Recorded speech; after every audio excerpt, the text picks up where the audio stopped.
Ngunit dahil sa matinding pagsusumamo ng Archist, ang usapin ay natapos sa pagkakulong sa kuweba ng pagsisisi.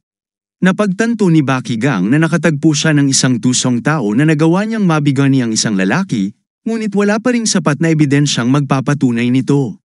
Ipinaliwanag ni Jin Liang na hiningi ng mga tagapamahala na huwag nang pag-usapan nito, ngunit napagpayahan niyang sabihin ito kay Baekhyang dahil naging estudyante siya ng Flower of Honor. Sa mga sandaling yun, naunawaan ng Sacred Blade Immortality na maraming lihim si Damhan, ngunit naniniwala siyang higit pa ang mga nakatagong plano nito. Nagpatuloy si Jin Liang sa kanyang kwento tungkol sa estudyante ng Flower of Honor. Iniutos ng pinuno ng herbs na itigil na ang usapan tungkol sa nakatakdang kabataang lalaki. Hindi niya maunawaan kung bakit napagdesisyonan ni Jin Liang na sabihin ito sa isang tao na hindi miyembro ng kanilang angkan. Pagkatapos nito, lumapit siya kay Baekhyang at niyakap ito, itinuturing ang binata bilang isang tunay na kayamanan. Matagal nang hinihiling ng Imperial Court na may hatid sa kanila ang Three-Circle Flower, at ngayon ay magkakaroon sila ng pagkakataong magbigay ng isang regalo. Heneroso ang lalaki sa araw na yun, kaya't maaaring humiling ng kahit ano si Baekhyang. Gayunpaman, nais niyang malaman ang higit pa tungkol sa bulaklak, kung paano ito sumipsip at ano ang magiging epekto nito. Ang mahalagang punto rito ay ibinigay niya ang usbong at tangkay kay Chunrim ngunit napagpasyahan niyang gamitin ang bulb para sa sarili niya. Ayon sa kanya, mas mainam na huwag ubusin ang lahat ng sabay-sabay, dapat itong pagsamasamahin sa tamang pagkakasunod-sunod. Kakailanganin din ng isang tansong palayok. Habang nakikinig si Baekhyang sa lahat ng ito, lumipat ang kwento sa aklatan ng Fifth Flower. Si Yu Jongshin ay nasa pagawaan at gumagawa ng kailangang kagamitan na nangangailangan ng maraming espiritual na enerhiya. Kailangan niyang gumawa ng 8 pa. Naalala niya ang kanyang estudyante at napagtantong mas madali sana ang kanyang gawain kung kasama ito, ngunit alam niyang walang maidudulot ang mga alaala sa dati niyang estudyante. Dapat niyang alalahanin ang kalusugan ni Baekhyang na kamakailan ay dumating ng hindi inaasahan at humiling ng tansong palayok. Sa bahay pahingahan, inihanda ni Baekhyang ang kanyang inumin sa tansong palayok at agad itong ininom. Ipinaliwanag ng guro na walang magiging problema kung magpapakalmante ang kanyang katawan. Nag-aalala ang bata dahil malapit na siyang manirahan kasama ang iba pang mga estudyante sa pagsali sa angkan. Ito ang kanyang natatanging pagkakataon. Habang nararamdaman ang enerhiya ng Descending Flower, nag-apoy ang kanyang kalooban. Hiniling ng guro sa bata na ituon ang pansin sa pakiramdam ng init at dahan-daang kontrolin ng enerhiya, ay pada nito sa buong katawan ng mahinahon. Sinabi ng guro na kahit parang tages na pitsyel ang katawan niya ngayon, balang araw ay magiging tulad ito ng masaganang lupa. Ipinaliwanag din ng guro na ang bulaklak na ito ay nagbibigay daan upang malampasan ang sariling mga limitasyon. Ngunit gaano man kaganda ang gamot, hindi nito kayang gawing dakila ang isang tao ng mag-isa. Nang maglaon, nang mawala na ang epekto ng gamot, hindi napansin ni Baekhyang ang anumang pagbabago marahil ang katawan niya ay bahagyang bumuti lamang. Nang makarinig ng mga yapak, agad niyang itinago ang pitsyel. Napagtanto ng Sacred Blade Immortality na kahit laging maayos ang pandaman ni Baekhyang, ngayon ay mas napansin niya ang bisita. Dumating si Suan at sinabi niyang nais niyang makipag-usap kay Baekhyang. Napansin niya na may nagbago sa kanya, marahil siya o may kaugnayan sa iba pang bagay. Hindi na mahalaga yon dahil nais niyang makipag-usap at iminungkahi niyang maglaban sila. Nagulat si Baekhyang sa hindi inaasahang mungkahi. Sa kalaunan, nalaman nilang nais pala ni Suan na subukin siya sa isang pagsusulit. Ngunit huli na ang alok ni Suan dahil nangako na si Baekhyang kay S-Hyle na makikipaglaban siya. Nagdamdam si Suan at tinanong si Baekhyang kung nauunawaan ba niya na hindi siya dapat lumaban sa taong yun nang walang chi dahil hindi niya matatagalan ang diskarte sa espada nito. Napakabilis ng diskarte ng lalaki, kapag hindi mo nakita ang pag-atake, hindi mo ito maiiwasan o may haharang. Kalma lang na inalala ni Baekhyang na siya ngayon ang nasa unang pwesto at si Song Hye-il ay nasa ikalawa. Kung maglalaban sila, malamang na hindi magbabago ang resulta. Kaya't malamang, hindi puntos ni Baekhyang ang iniintindi ni Suan kundi ang sarili niyang puntos. Tama naman siya, pero binalaan pa rin ni Suan si Baekhyang na huwag lumaban kay S-Hyle. Nagpasalamat si Baekhyang sa impormasyon ngunit hindi nagbago ang kanyang desisyon. Sa wakas, dumating ang araw ng pagsusulit sa labanan. Si S-Hyle ay nasa asul na panig, habang si Baekgang ay nasa pulang panig. Alam ni Jin Moyang na hindi dapat maliitin ni S-Hyle si Baekgang kahit na hindi nito ginagamit ang chi, at alam niya ito sa sarili niya. Sa unang pag-atake, nagulat si S-Hyle na naiwasan ni Baekgang ang kanyang galaw. Matapos nito, tinamaan ni Baekgang si S-Hyle sa pangagamit ang espada at itinulak ito sa lupa. Bagamat nakabangon si S-Hyle, malinaw na natarante ito. Hindi niya maunawaan kung paano nakakagalaw ng mabilis si Baekgang nang hindi gumagamit ng Art of Light ng the body. Ipinaliwanag ni Baekgang na hindi ito tungkol sa bilis, nagsimula lang siyang gumalaw ng mas maaga. Samantala, kalmadong itinuro ng guro ang mga kahinaan sa diskarte ni Baekgang. Tumigil pansamantala ang paghinga ni Baekgang habang ang kanyang mga mata ay nakatuon sa lugar kung saan siya tatama. Ang buong bigat ng kanyang katawan ay nakatuon sa kanyang hinlalaki. Mas malawak ang nararamdaman ng kanyang pandama, at lumago ang kanyang karanasan. Ngayon, kailangan niyang makita ang mas malaking larawan.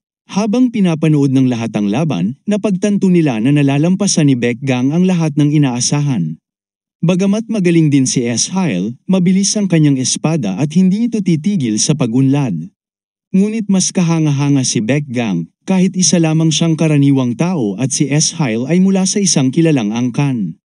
Madali niyang nababasa ang mga galaw ng kalaban at nagbibigay ng malinaw na mga hampas. Matapos ang isa pang pag-atake, nang may hulog muli ni Baekgang ang kalaban sa lupa, itinigil ang laban. Binalaan ng mga taga-suri si S-Hyle na kung totoong mga espada ang hawak nila, matagal nang naputol ang kanyang mga binti. Naiintindihan din ni S-Hyle na ni minsan ay hindi niya nataman si Baekgang. Gayunpaman, pinuri siya at sinabing maganda ang kanyang diskarte, kaya binigyan siya ng 9 na puntos. Si Baekgang naman, kahit kulang sa lakas at tibay, ay binigyan ng 10 puntos para sa kanyang matalas na mata. Napagtanto ng mga taga-Masid na hindi na maaaring maagawan si Baekgang ng unang pwesto. Ngunit hindi ganoon kasimple ang lahat. Ang huling pagsusulit ay sinusubok ang reserbang chi. Kailangang mag-iwan ng marka sa 7 bato. Ngunit kahit wala siyang chi, maganda ang kanyang diskarte kaya dapat man lang ay magasgas niya ang bato. Subalit, may isang tusong tao na nagbago ng pagsusulit, kaya nagdulot ito ng malaking problema para kay Baekgang. Sa loob ng Baekclan, pangarap ng bawat estudyante na maging isang sage, palalimin ang kanilang sining at maabot ang titulo ng Divine Sage. Kaya higit nilang pinahahalagahan ang chi kaysa sa lakas ng katawan. Sa lahat ng pagsusulit, ang partikular na pagsusulit na ito ang may pinakamataas na puntos. Hindi nila masukat ang buong potensyal gamit ang simpleng paraan, kaya lumikha sila ng bagong paraan ng pagsusulit na hindi nangangailangan ng lakas, kundi chi. Ito ay ang Wang Jun of Topaz. Kailangang ilagay ang kamay sa ulo ng dragon, idirekta ang chi sa gitna ng palad, at pagkatapos ay pakawalan ang enerhiya. Kapag nagawa ito, magsisimula ng tumunog ang mga kampana. Nagsimulang magbulungan ang lahat tungkol kay Baekgang dahil wala siyang sisanhi ng pagkakabara ng kanyang mga daluyan.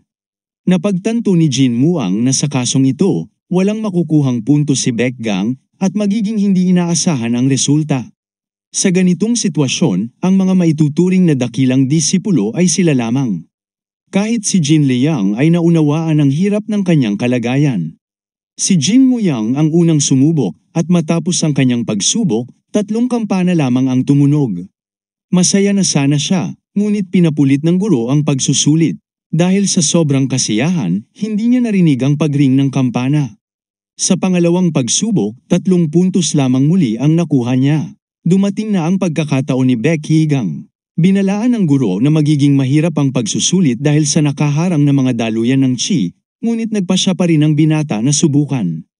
May isang lalaki ang nagsabi na sa halip na magsayang ng buhay sa mga kakaibang diskarte, mas mabuting sumali siya sa mas maganda at mahiwagang mundo ng tao at magic. Ngunit pinaalala ni Baekgang na hindi dapat sinasabi ang ganoong bagay sa gitna ng pagsusulit. Bago hawakan ni Baekgang ang dragon, ipinaliwanag ng guro na ang topaz ay sensitibo, kaya ginawa nila itong one gun. Bagamat hindi maipapasa ni Baekgang ang chi sa gitna ng kanyang palad, walang nagsabi tungkol sa direksyon ng daloy nito. Kaya iminungkahi ng guro na gamitin niya ang enerhiya mismo ng topaz. Akala ng mga nanonood na estudyante na walang silbi yun dahil hindi magagamit ni Baekgang ang chi dahil sa kanyang karamdaman. Ngunit sa sandaling yun, may nakarinig ng mahinang tunog at sinabing ipakita ni Baekgang ang kanyang lakas. Napansin ng tagapagmasid na sinusubukang gamitin ni Baekgang ang maliit na enerhiyang nasa mga kampana. Nang magdagdag pa siya ng kaunting pagsisikap, nakita ng tagapagmasid na nagsimulang magbitak ang mga kampana. Nagpanik ang tagasuri dahil ang mga kampana ay nagkakahalaga ng 1/4 ng kanyang taunang ipon. Mahigpit na binalaan siya ng guro na personal niyang ipagbibili ang taba ng tagasuri sa butcher kung may mangyari sa mga kampana. Sa huli, pinatigil ng lalaki si Baekgang at ipinaliwanag na bagamat kakaiba ang kanyang paraan, nasubok pa rin ang supply ng enerhiya. Gayunpaman, binigyan siya ng 0 puntos. Kahit ang pinakamahina sa mga estudyante ay nakapagparing ng 2 kampana, kaya tiyak na mawawala ang unang pwesto kay Baekgang. Napagtanto ng tagasuri na marahil ay hindi ganoon kadelikado ang supply ng enerhiya at baka napaalis niya si Baekgang ng masyadong maaga. Ngunit kailangan niyang protektahan ang mga kampana para sa hinaharap at wala siyang ibang pagpipilian. Sa isang sandali, nang hawakan niya ang dragon, lahat ng bagay ay nasira, at nag-alala ang mga estudyante na baka nasobrahan nila. Umasa si Baekgang na walang makakahula na ang mga bitak sa kampana ay dahil sa kanya. Pagkaraan ng ilang sandali matapos umalis si Baekgang, nilapitan siya ni Jinmo, Suren, at iba pang mga kaibigan upang alamin kung paano siya nagawa sa huling pagsusulit. Pinalibutan siya ng 3 dahil nanood siya ng lahat ng pagsusulit at nais nilang malaman kung sino ang magiging dakilang estudyante. Kalma namang ipinaliwanag ng tagamasid na malalaman nila ang resulta sa lalong madaling panahon, ngunit handa siyang magbigay ng hula. Pagkalipas ng ilang araw, dumating ang araw ng seremonya para sa promosyon ng first flower. Dito, pinaalalahanan ng mga tagapamahala ang mga estudyante na huwag maligaw sa masama, manatili sa maliwanag na landas, at maging handa sa laban sa dakilang kadiliman na maaaring sumikop sa mundo balang araw. Mabilis na inanunsyo ang 3 nanalo, 2nd pwesto, si Jin Muyang, na tumanggap ng pulang bulaklak. Ikalawa, si Suan na nakakuha rin ng pulang bulaklak. Unang pwesto, ang nakatatandang kapatid nila na si S. Hyle. Sa sandaling ito, pinutol ng guro ng House of Discipline ang seremonya at nagpahayag ng pag-asa na nauunawaan nila ang mga tagubili ng mga tagapamahala at susundin ito na parang hindi masisirang batas. Pagkatapos tanggapin ang mga bulaklak, pinahintulutan silang tawagin ang isa't isa sa kanilang mga pangalan at panatilihin ang mabuting ugnayan. Binigyang diin ng guro na sa kanilang paaralan, kailangang magpakita ng respeto ang mga estudyante sa kanilang mga nakatatanda. Sinabi niya na kung sino man ang magkasala laban sa guro o ninuno ay siya mismo ang magpaparusa. Sa seryosong ekspresyon ng guro, malinaw sa lahat na hindi siya nagbibiro. Matapos ito, ang dakilang estudyante, kasama ang mga pumangalawa at pangatlo, ay kailangang magpunta sa House of Discipline bandang 4:00 ng hapon. Pagdating nila, nadatnan nila si Jinmo na naroon na, pati na si Jin Liang na bumati sa kanila. Nang makita si Sanel, nakita ng lahat ang perpektong pagbati bilang isang dakilang disipulo at kinatawan ng mga mag-aaral. Nagpakita siya ng tamang paggalang sa pinuno ng bahay at formal na bumati sa nakababatang tiyuhin. Ganito dapat ang tamang asal kapag kausap ang mga karibal at nakatatanda. Hindi maunawaan ng mga disipulo kung bakit si Baekgang ay kalmado lamang na nakatayo sa harap ng dakilang disipulo. Dapat sana siyang bumati muna. Naisip ni Song Hee-il na tinawag siya upang ipaalala kay Baekgang ang mga alituntunin, ngunit kalmado lamang na binati ng guro ang binata. Pagkatapos, ipinaliwanag nito sa lahat na gusto lang niyang makipag-usap. Dahil sa tila awkward na kilos ni Baekgang, naisip ni Sel na parang nasisiraan ito ng bait para kumilos ng ganoon sa harap ng pinuno ng bahay. Kaya't hinawakan niya ang kamay ni Baekgang at inutusan itong huminto dahil malinaw na hindi niya alam kung nasaan siya. Ipinaalala niya na hindi na siya bisita at hindi siya maaaring kumilos ng ganoon. Sa puntong yon, galit na galit ang guro. Sinabi niya na ang ganoong asal sa kanyang harapan ay malinaw na isang insulto.